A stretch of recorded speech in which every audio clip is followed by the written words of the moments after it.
হেলনে চলা নেতা নই, আমি দিশা নির্দেশ করনেওয়ালা নেতা। কোনো মাঠ আমার আলাদা নেই।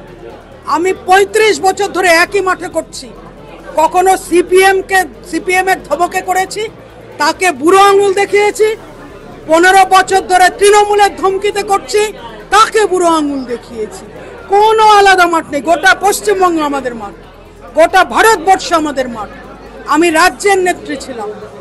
আমি রাজ্যের পুরানো যত কার্যকর্তা আছে, এখনো আছেন, তার মধ্যে সিনিয়র মোস্ট কার্যকর্তা। আমার কাছে কোনো নতুন ভূমি নেই।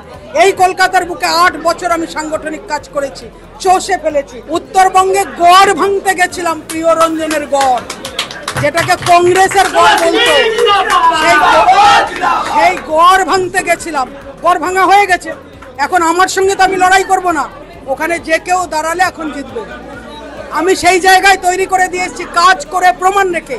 এবার যাকে আপনারা গড় বলেন, সেই গড় ভাঙতে এসেছে। মালা রায়, তিনি কাউন্সিলর হিসেবে নিজেকে ভাবে না করুন।